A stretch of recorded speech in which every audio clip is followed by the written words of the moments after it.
नमस्कार। आप देख रहे हैं दर्पण न्यूज़ बरेली। दर्पण न्यूज़ बरेली में आपका हार्दिक स्वागत है। आइए डालते हैं एक नज़र आज के मुख्य समाचारों पर। ये सवाल किस प्रकार के लिए बुलाएं? देखिए, ऐसा है कि 25 जून 2020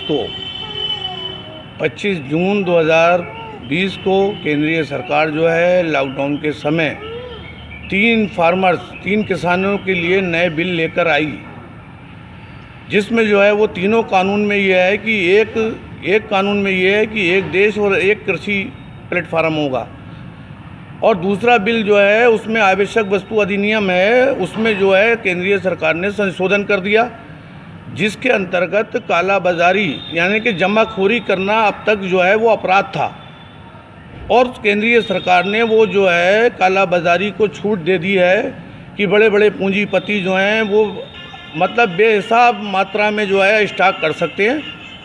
और तीसरा बिल जो है कॉन्ट्रैक्ट फार्मिंग का है, वो लागू हो जाने के बाद किसान लोग जो हैं वो अपने खेत में ही बंधुआ मजदूर हो जाएंगे। और कॉन्ट्रैक्ट फार्मिंग में ये है कि अगर वो लोग बड़ी बड़ी कंपनियां जो हैं उनके साइज़ का अगर आलू नहीं पैदा होगा तो उसको वो फेल कर देंगे, और जिससे आम लोगों के भी बहुत फ़र्क पड़ेगा, और किसान इसलिए बर्बाद हो रहा है। 104 दिन आज हो गए किसानों के आंदोलन में, और 250 के लगभग किसान जो है शहीद हो गए।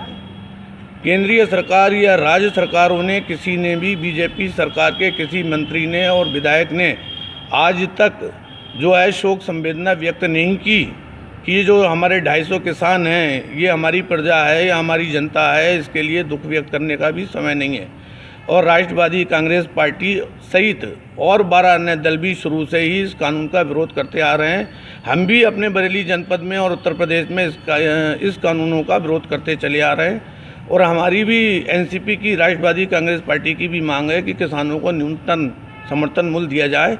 इन तीनों कानूनों में न्यूनतम समर्थन मूल्य की बात कही नहीं गई है, लिहाजा और उसमें किसानों से ये अधिकार भी छीन लिया है, वो एसडीएम कोर्ट से ऊपर जो है मुकदमा नहीं कर सकते। तो इसलिए इन कानून जो है ये काले कानून है। केंद्र सरकार जो है डरमी पे तुली है। केंद्रीय सरकार को ये जो है वापस लेना चाहिए, और राष्ट्रवादी कांग्रेस पार्टी जो है किसानों की मांगों के साथ है। किसानों की मांगें जायज़ हैं, इसीलिए जो 250 किसान हमारे जो शहीद हो गए हैं, गुजर गए हैं, उन्हें राष्ट्रवादी कांग्रेस पार्टी ये मांग करती है कि उन्हें शहीद का दर्जा दिया जाए, और उनके प्रत्येक परिवार को जो है 50 लाख रुपए मुआवजा प्रति परिवार के हिसाब से दिया जाए। और इन कानूनों का आम जनता नहीं समझ रही है।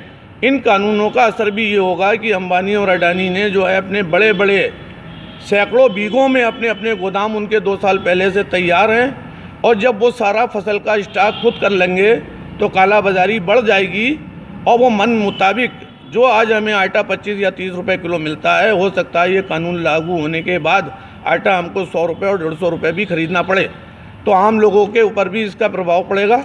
और राष्ट्रवादी कांग्रेस पार्टी आज जो है जो किसानों की मृत्यु हुई है उनको शहीद मानती है, उन्हें शहीद का दर्जा देने की केंद्र और प्रदेश सरकार से मांग करती है, और उनके परिवारों को 50 लाख रुपए प्रति परिवार देने की मांग करती है। और हम किसानों के लिए ही जगह जगह एक जन जागरण अभियान पूरे ज़िले में और पूरी उत्तर प्रदेश में हम लोग चला रहे हैं, क्योंकि आम जनता को ये नहीं मालूम है कि किसान क्यों आंदोलन कर रहे हैं। टीवी वाले वो देखते हैं, कुछ जागरूक लोग हैं, टीवी अखबार देखते हैं, बाकी लोगों को नहीं मालूम। इसलिए हम जो है राष्ट्रवादी कांग्रेस पार्टी जन जागरण अभियान चला रही है कि लोगों को इन कानूनों के बारे में बताएं कि आम जनता को भी कितनी परेशानी होगी। इसलिए हमने ये आज शोक एवं श्रद्धांजलि सभा किसानों के सम्मान में रखी है, और इस सभा के बाद हम लोग जो है 2 मिनट का मौन धारण करके अपने जो है किसानों को जो है श्रद्धांजलि देंगे। और इसी के साथ मैं अपनी बात खत्म करता हूँ।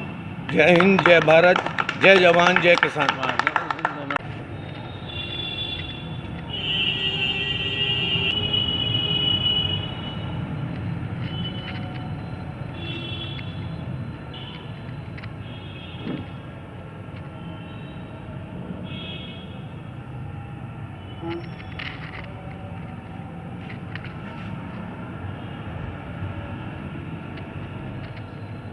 चलिए।